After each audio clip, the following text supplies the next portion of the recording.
Le Grand Matin Sud Radio. L'édito politique. Bonjour Françoise. Bonjour ma chère Cécile, bonjour Patrick. Oui, alors Françoise, Emmanuel Macron va donc s'adresser aux Français dimanche soir. À quoi peut-on s'attendre ?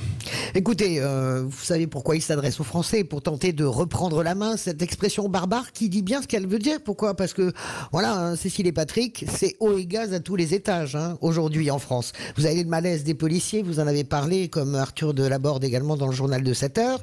Et puis vous avez la colère. Les colères, la colère de la rue, les militants antiracistes et la colère sociale. Et la peur aujourd'hui de l'Élysée, bien c'est de voir tout simplement à la rentrée la convergence de ces deux colères. Et puis il y a les perspectives économiques qui sont vraiment terrifiantes. Bruno Le Maire a annoncé hier qu'il y aurait 800 000 emplois détruits à minima avant la fin d'année. C'est pas la joie.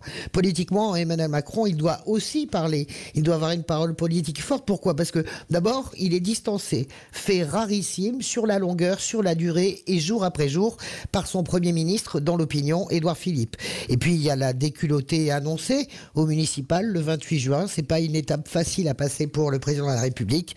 Et puis bien sûr, il y a le remaniement. Oui, c'est ça. Alors, ce remaniement, justement, qu'est-ce qu'il peut annoncer ?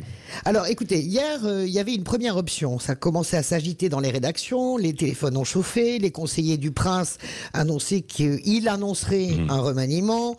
Voilà, certains échafaudaient même d'autres théories. Ça, c'était dans l'entourage du Premier ministre. Pourquoi pas une dissolution? Pourquoi pas un référendum? Et puis, brutalement, fin d'après-midi, changement de pied. L'Élysée a passé sa fin de soirée à déminer auprès des rédactions les attentes, c'est-à-dire que, en gros, le message est clair, le président ne va s'exprimer que sur la crise sanitaire, parce que Emmanuel Macron, il veut être le monsieur bonne nouvelle, il a envie d'annoncer des bonnes choses, par exemple accélérer la rouverture des restaurants, l'ouverture des frontières intra- et extra-européennes, et puis la question des écoles. Mais on espère quand même pour lui qu'on ne va pas s'arrêter et se borner à ça, parce que Emmanuel Macron, on l'entend sur bien d'autres sujets, les violences policières, le racisme, le malaise des policiers. Ça a complètement envahi tout le champ médiatique et tout le champ politique.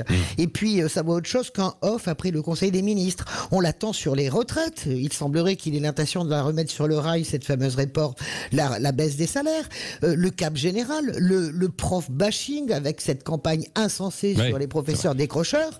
Elisabeth Lévy en parlera et je crois qu'on ne sera pas d'accord. Et vous en débattrez tout à l'heure, justement, en tout cas, à 9h.